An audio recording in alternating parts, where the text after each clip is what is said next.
It won a Golden Globe for Best Comedy Series. Its breakout star won a Best Supporting Actress Emmy. Its creator was a writer for Roseanne and creator of Grace Under Fire, both of which were, at points, the top shows in America. Cybill had all the ingredients to go the distance. So why did it only go 4 seasons? And more interestingly, why was it yanked off the air without any warning? Well, behind the scenes, it was ugly. We're talking creative battles, a toxic work environment, castmate jealousy, and accusations of a badly behaved network president out for revenge. This is the rise, the chaos, and the ugly end of Cybill. Now, before we start, give this video a like if you watched Cybill back in the day, and subscribe for more retro TV deep dives. So in 1994, Cybill Shepherd was in a strange place in her career. After her career stalled in the early 80s, Moonlighting was the show that put her back on the A-list. But after that show imploded in 1989, she was once again looking for a vehicle to bring her back into the spotlight. Around that same time, a writer-producer named Chuck Lorre was also looking for his next move. Now, we all know Chuck today as the king of sitcoms. Dharma and Greg, 2.5 Men, The Big Bang Theory, Young Sheldon.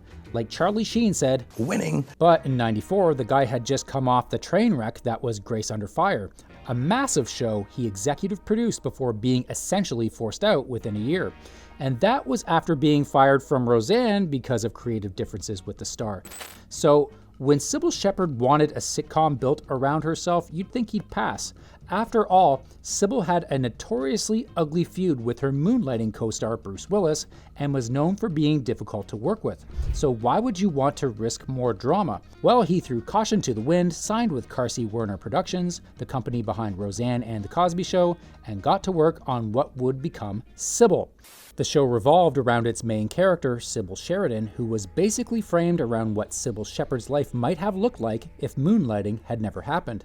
A twice-divorced, middle-aged actress in LA, stuck doing bit parts, B-movies, soap operas, and humiliating commercials. Shepherd said it herself in her autobiography. The character was based on her, mining real details from her marriages and her family for material. CBS bought the show, and then they got to casting. For Cybill's daughters, they cast Alicia Witt as Zoe, the brilliant, sarcastic younger daughter, and a piano virtuoso. Fun fact, Witt actually was a piano virtuoso in real life. She'd been a child prodigy discovered by David Lynch, who cast her in Dune as a child and later in Twin Peaks. They wrote her piano talent into the character. Dee Dee Pfeiffer, Michelle Pfeiffer's younger sister, was cast as Rachel, the uptight, pretentious older daughter. For Cybill's 2 ex-husbands, they got Tom Wopat, Luke Duke himself from The Dukes of Hazzard, as Jeff, the hapless Hollywood stuntman first husband, and Alan Rosenberg as Ira, the neurotic writer's second husband. But for the most important casting decision, the one that would shape everything, including the drama that followed, was the role of Maryann Thorpe. Maryann was Cybill's best friend, a wealthy, hard-drinking divorcee who'd gotten a massive settlement from her ex, a celebrity plastic surgeon she always called Dr. Dick. She was bitter, sharp-tongued, and drank martinis like water. That role went to Christine Baranski. Baranski came from a completely different world than network sitcoms. She was a Juilliard-trained stage actress and a Broadway heavyweight who'd won 2 Tonys. She read Lorre's script, loved the character, and signed on. She and her husband, actor Martin Coles, had 2 young daughters at the time and lived in Connecticut, so she'd be commuting cross-country to do the show. A pain in the butt, but a decision that would change her career. And as you'll see, also cause a lot of the on-set tension. Cybill premiered on January 2nd, 1995 as a mid-season replacement on Monday nights at 9:30. The pilot was titled Virgin Mother Crone. Cybill dates a stranger she meets in a traffic jam. She gets told she's too old for good acting parts. She finds out her older daughter is pregnant and her younger daughter is dating a college guy by lying about her age. The pilot pulled in 21.2 million viewers with only a slight drop-off in the following weeks. Viewers loved it, and so did the critics. They loved the Shepherd-Baranski dynamic, and specifically that a network sitcom was so bold to center on 2 middle-aged women being unapologetically sexual, ambitious, sharp, and messy. Really, when you look at it in that way, it was a precursor to Sex and the City. The first season finished 22nd in the Nielsen ratings. It was, by all measures, a hit, so naturally CBS renewed it immediately for a full second season. But the wheels were about to fall off. Here's why. Baranski's Maryann had become the breakout character of the show. Critics couldn't get enough of her acid-tongued, martini-soaked one-liners. And on September 10th, 1995, just a week before the Season 2 premiere, she got formally recognized for her work, winning an Emmy for Outstanding Supporting Actress in a Comedy Series.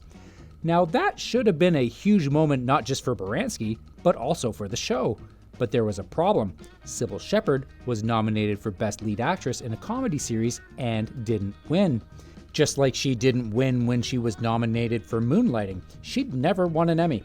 And with that, the clause came out. Cybill felt Chuck Lorre was writing breakout material for her co-star, but not for her. So she started forcing script changes, demanding wackier lines, and insisted on forcing her real-life singing passion into the show, which infuriated everyone involved because it came at the expense of the show's comedic momentum.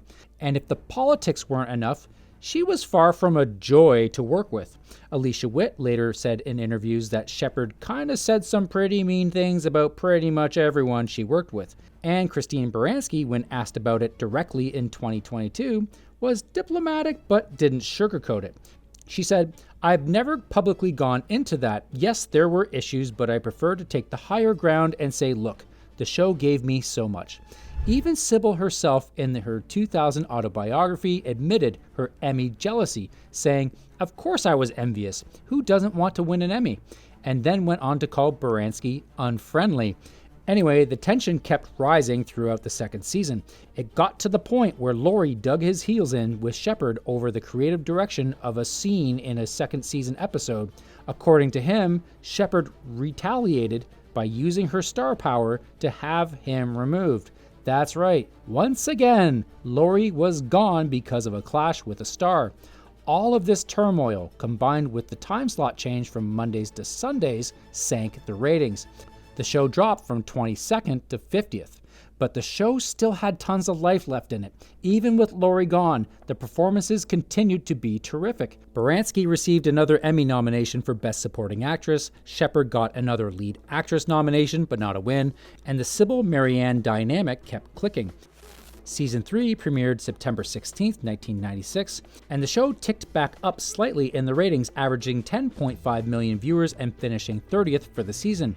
The show continued to draw star guests, like Jeff Foxworthy showed up as Cybill's Price is Right obsessed cousin Lyle.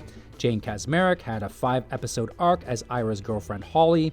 Morgan Fairchild appeared multiple times as Andrea Thorpe, Dr. Dick's new wife, and Cybill's rival. By all external indicators, Cybill was a stable, successful sitcom heading into its 4th season. Critical acclaim, ratings on the rise, and it was about to get yanked off the air. Season 4 premiered September 15, 1997, and Cybill Shepherd continued to wreak havoc on set. She kept demanding that the writers make her character funny, only now the original writers were gone, and unlike Lorre, who stood his ground and paid the price, these writers, more and more, gave in. The shift became painfully obvious. Cybill's straight man character was thrust into increasingly bizarre slapstick subplots, like the past life regression season premiere, forcing comedic moments that threw off the entire rhythm of the cast, and the ratings plummeted by roughly 35%. This, along with the on-set tension between Cybill and the producers and the cast, led to CBS pulling it from the air for 2 months to clear out prime real estate for new, more promising shows. While they did bring it back to air in March 1998, the show was now ranking 50th in the country, which was a drop from 30th, but the showrunners still assumed the show was headed for a 5th season because its viewership remained significantly higher than other CBS dramas like Nash Bridges and Chicago Hope, both of which got renewed. They were so confident that they ended the 4th season on a number of cliffhangers. And then came the April surprise. On April 8, 1998, CBS abruptly pulled Cybill from the schedule. Then, in May, after season 4 filming had finished, CBS announced its fall schedule and confirmed that Cybill was canceled. Then, they proceeded to burn off the remaining season 4 episodes over the summer, with the final episode airing July 13, 1998, which again ended with a ton of cliffhangers, including Cybill and Maryann being arrested. The screen faded to black with the words "to be continued." Well, it was never continued. Now, CBS officially said this was because of ratings erosion and finances. As the story goes, they didn't own the syndication rights, Carsey Werner did, so they didn't have incentive to keep the show going as ratings dropped. But 20 years later, Cybill Shepherd told a very different story. In December 2018, she went on a radio show and dropped an absolute nuke. She said that during the run of Cybill, then CBS president Les Moonves took her out to dinner, started telling her that his wife didn't turn him on, that his mistress didn't turn him on, and asked to take her home. Shepherd said she declined and told him her friend was waiting outside as her driver. And that, according to her, was the moment things changed on the show. She claimed she got network notes telling the writers what the characters could and could not do. She was told she couldn't talk while eating, and she also said she wasn't allowed in the editing room for the final 2 episodes. Shepherd insisted in the interview, "My show could have lasted another 5 years." And unfortunately for Cybill, this was the last real peak of her career. She was in the L Word from 2007 to 2009. She did a multi-year run on Psych starting in 2008 as Sean Spencer's mother, Madeline. She played Martha Stewart in 2 movies, Martha Inc. in 2003 and Martha Behind Bars in 2005. And she made her Broadway debut in 2012 in Gore Vidal's The Best Man. For Christine Baranski, however, Cybill turned out to be a launchpad to a career that's still going strong. After the show ended, she did her famous Frasier guest spot as Dr. Nora Fairchild, a parody of Dr. Laura that earned her an Emmy nomination. In 2008, she got back to Broadway for Boing Boing. In 2009, Chuck Lorre, the man who created Cybill, cast her as Dr. Beverly Hofstadter on The Big Bang Theory. That recurring role would earn her 4 more Emmy nominations across 16 episodes. Also in 2009, she landed the role that defined her late career arc, Diane Lockhart on The Good Wife. She played that character from 2009 to 2016, earning 6 consecutive Emmy nominations. Then she anchored the spin-off The Good Fight from 2017 to 2022. She picked up a Golden Globe nomination for that in 2022, and just continued on from there. Alicia Witt continued acting steadily, Friday Night Lights, Justified, Twin Peaks: The Return, The Walking Dead, among other shows. She's also released several albums as a singer-songwriter and, of course, pianist. Dee Dee Pfeiffer went on to star in the sitcom For Your Love from 1998 to 2002, then acted in smaller roles, took a long break, then returned in 2020 to star in ABC's Big Sky, created by David E. Kelley. Tom Wopat continued doing Broadway musicals. Annie Get Your Gun in 1999 earned him a Tony nomination, and he got a second Tony nomination for A Catered Affair in 2008. Alan Rosenberg went on to serve as president of the Screen Actors Guild from 2005 to 2009 and continued working steadily, including a recurring role on Showtime's Shameless from 2016 to 2017. Peter Krause, who'd had a recurring role as Rachel's husband Kevin, used Cybill as a stepping stone to one of the great prestige TV careers of the era, Aaron Sorkin's Sports Night, then HBO's 6 Feet Under, then NBC's Parenthood, and then of course there's Chuck Lorre, who proceeded to go on one of the most dominant runs in sitcom history. Dharma and Greg in 1997, 2.5 Men in 2003, The Big Bang Theory in 2007, Mom in 2013, Young Sheldon in 2017. The man just doesn't miss. I mean, even Cybill, which yes was chaotic and lasted only 4 seasons, earned 12 Emmy nominations and won 3. It won a Golden Globe for Best Comedy Series, and it launched or boosted half a dozen careers. Christine Baranski alone has been nominated for a whopping 16 Emmys.